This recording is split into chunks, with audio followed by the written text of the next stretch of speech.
future, that you refrain from this dichotomy that anybody who does not follow the current district paradigm is somehow not for management.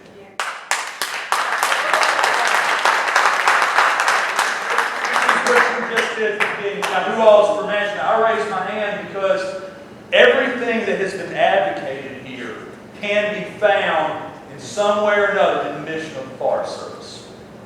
Okay, I just wanted to clarify that. If you would do that in the future, sir. Okay. My name is Davis Munger. I represent Tennessee chapter of the Sierra Club and Tennessee Heartwood. And wear a lot of hats. I teach electrical energy systems and chemistry, so I'm a science guy. This gentleman has requested that we have a little more talking with our heads, and I'm going to try to do that the best I can as average as my head is. But at any rate, first thing, I think that what really fascinates me about the LBL and the way that it's managed is that there's this paradox going on in that they sort of want to manage for how they imagine the past to be, and also paradoxically how they predict the future is going to be. Now, when logging of national forests and other lands that are managed by the Forest Service became less and less popular, lo and behold, there came this new theory that's become very popular, very popularized heavily by UTK, and they call it the fire oak hypothesis or what have you. And it's this idea of what they think that pre-European forest conditions were like. The science is not conclusive. It is open to debate. It is filled with contradictions. And the science supporting it is, to put it mildly, very weak in some areas. And I'm happy to share examples of that with you, data-driven examples.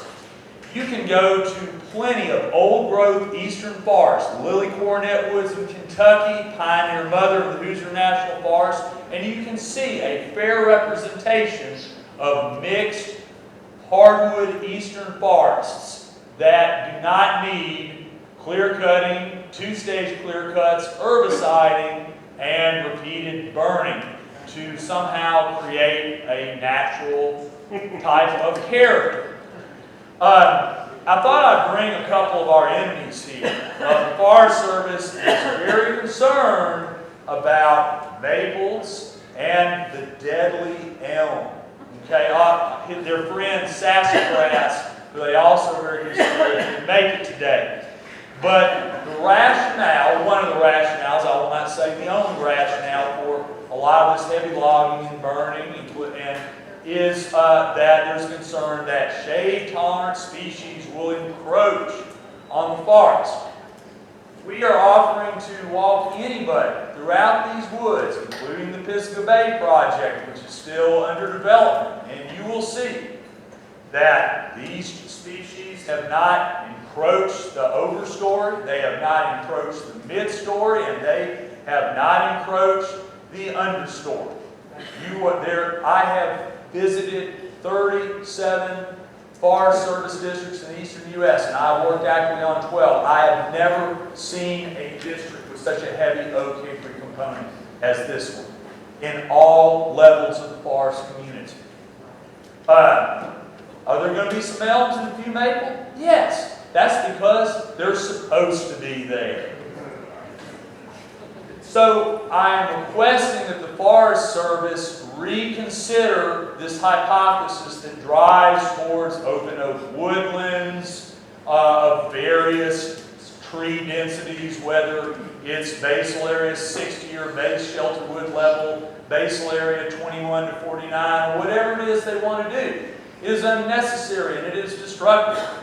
We further request that the Forest Service, in conjunction with the Wild Turkey Federation, with whom they do stewardship contracting, please reconsider some of their policies and projects, because I'm coming to represent also the Chattahoochee National Forest, where very similar practices have all but destroyed thousands of acres of forest land. I also come representing people who are concerned with the Cherokee in East Tennessee, where I know that the Turkey Federation has an interest in a project that would involve heavily logging on Smith Mountain, where there are 40-degree-plus slopes, which would be disastrous. We request that these sorts of policies that drive oak grasslands and various more open habitats be reconsidered. Another thing that seems very arcane but is becoming a big part of the policies of this district is this sort of crystal ball projecting of the future. The Forest Service says that they wish to plant shortleaf for resiliency against possible climate change effects. And they have various models. Here's like the range of shortleaf. Now I know it's a small illustration, and they say, well, shortleaf is going to expand its range according to their projections. And so why not get shortleaf component because it's more resistant to climate change, even though it's the edge of the range?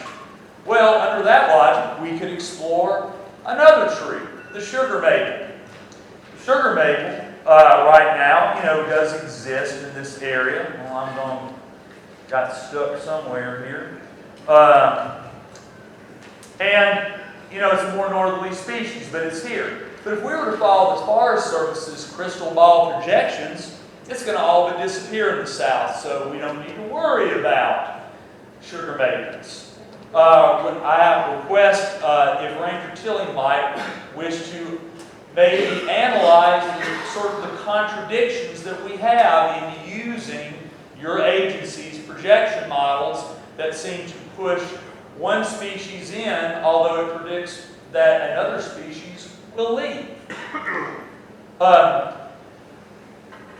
I'm going to be honest, I talked to somebody a little bit before this meeting. There's a lot of talk about moving this land out of the jurisdiction of the Forest Service and the Park Service. And I was pretty honest. I definitely see a lot of possible benefits of going with the Park Service. But in many ways, I have tried to defend keeping this district within Forest Service management. But for this to happen, we've got to see a greater degree of professionalism.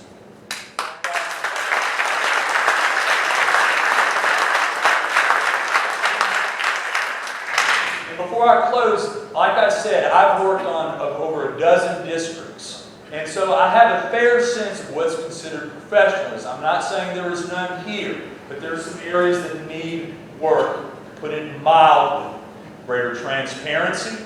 I have done many Freedom of Information Act requests. I've never seen censored, blacked out material as if we were getting something from the Department of Defense. Okay? I don't think that's necessary.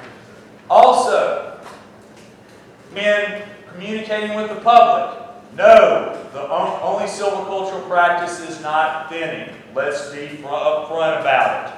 I have right here in your projections for Pisgah Bay, shelter wood with no reserves. I think that translates into two-stage clear cut. It is what it is. Own it.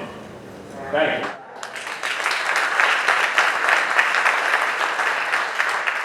And please, in the future, hopefully by now recognize that we're not all just a bunch of people who are only operating with their hearts or their guts. There are a lot of people who have generations of wisdom and collective memory that I think is reasonably accurate, such as there weren't pines historically in most of the LBL.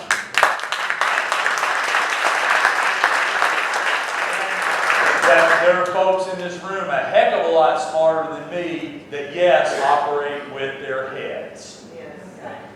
So, in closing, I really am hoping that the Forest Service here in the LBL will please reconsider the road that it has been going on and is going in. If you can't prove it, no one will have faith in you expanding it. So, that desired future condition. And I'm sorry, we can walk through it, we can drive past it. So far, we ain't seen it yet.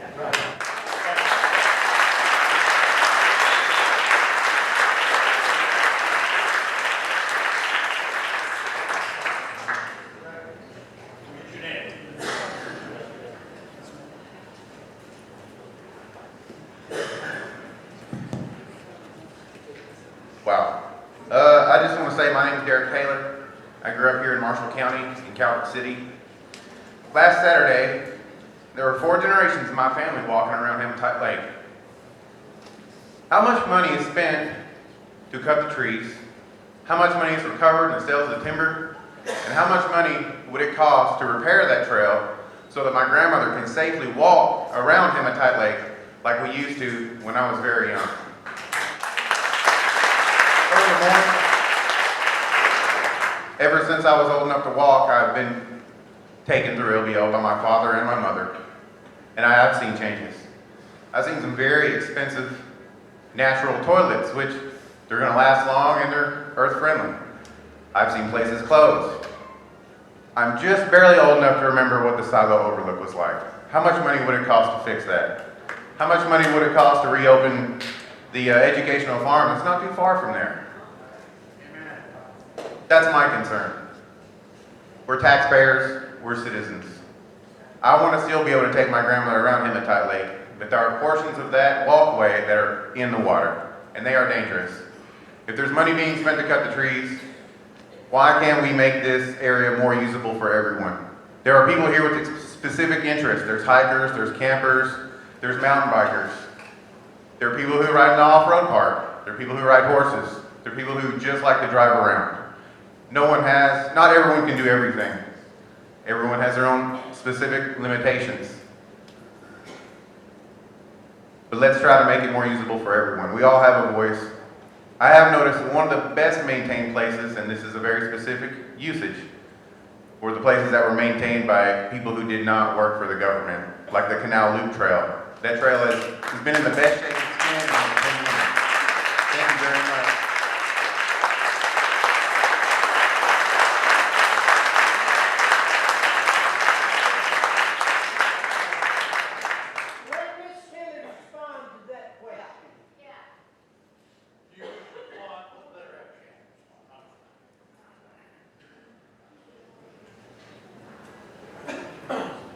I'm aware of the needs out at Hematite. We're currently working with our friends group now to look at what some opportunities are that we can take place to address those needs. So we are doing that. But when we get our dollars at Land Between the Lakes, they come with very specific purposes. And whether I burnt another acre or had another timber sale, those dollars cannot be used. Those allocated dollars could not be used for recreation. So, that's some of the challenge that I have. And the dollars I get are not portable. But what? Are the dollars spent? Where does the money go? That's right. Like Fuel Air Force One. How much of it goes to Turkey Federation? We're from Golden Pond, but we're not stupid. Yeah.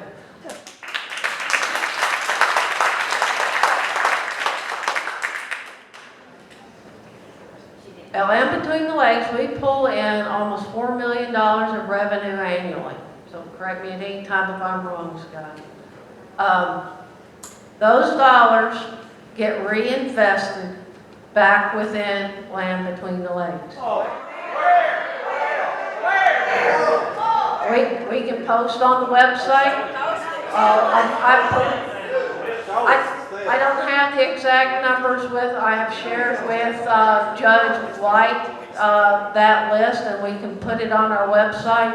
Those dollars do go back into recreational facilities. They go back into roads. They go back into wildlife, and some do, yes, go back into timber. But they do get reinvested back within land between the lakes. We're walking. Show me one road that you've done in the last, tell me one.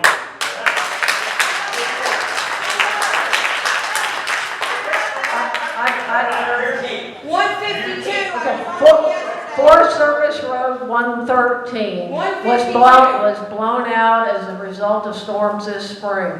We went in and we have replaced the culvert, and we have also worked with federal highways, and we're going to be in the process of really reconstructing and laying that road back in correctly.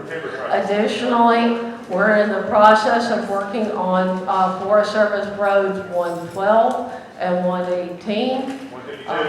152, right? You've done one road, one thing? Are those the roads that the timber cutters are using?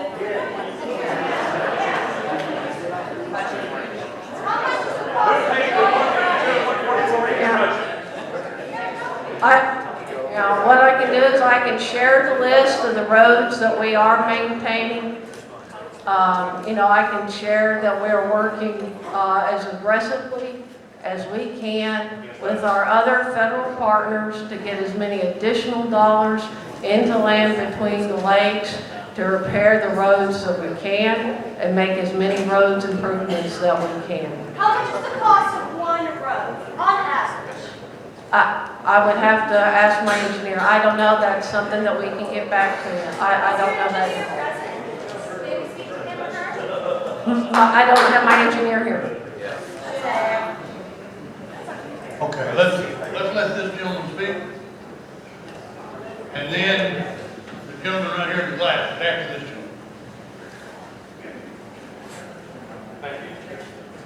My name is Vernon Anderson. I'm a retired wildlife biologist, and I'm 70 years old, and I've spent a lot of my time on land between the lakes. Over the years, it was part of my region when I retired as a public lands biologist. I know I'm not a forester, but I do know a little bit about what wildlife likes and needs and different stages of a forest and what species like those different stages of a forest. Have early successional stages. Some people have been referring to an early successional stage as nasty briars, thickets, those kind of things. Those support a particular type of wildlife, like quail, early successional stage wildlife. Quail, rabbits, those kinds of things. There's a lot of hunters that like to hunt those species. I really would like to speak to the needs of sportsmen because that's the thing that I have always worked for and loved about LBL.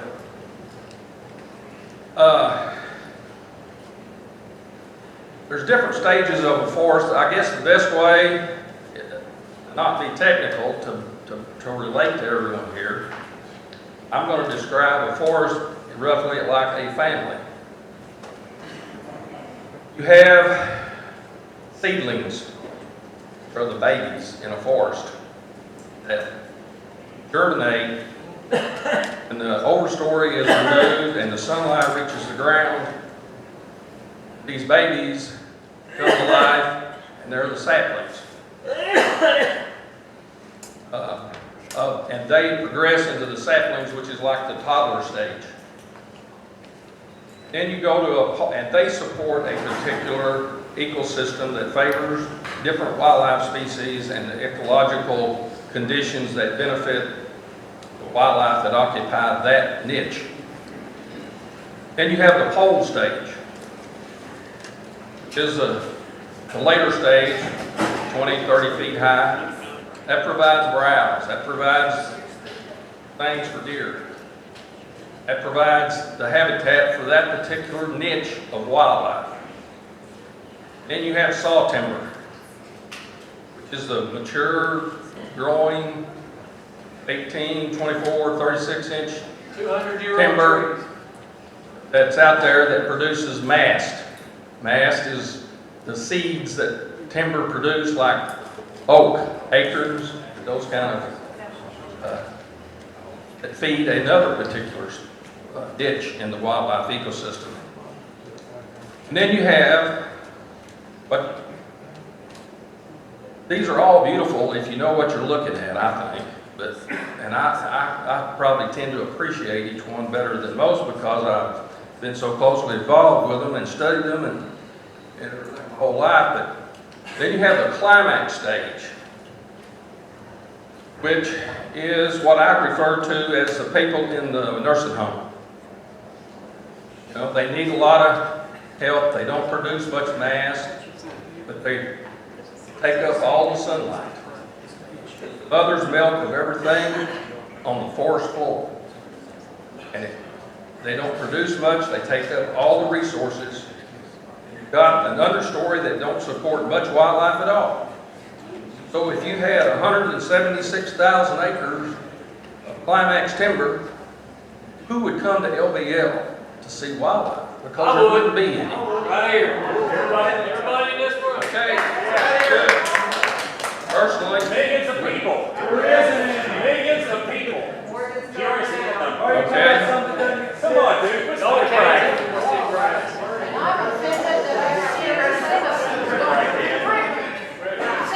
I can show you those stages of, climax timber and what you got. Well, I would say one thing to the politicians here. If you'd rather see hundreds of millions of dollars worth of the resource fall to the ground and rot, instead of providing materials, jobs, and a vibrant population for hunters, then go ahead and let it all go to climax timber.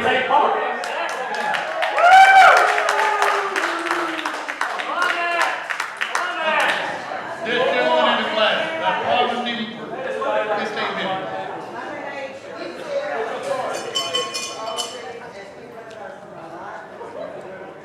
Please maintain your comments until the speaker finishes. Thank you.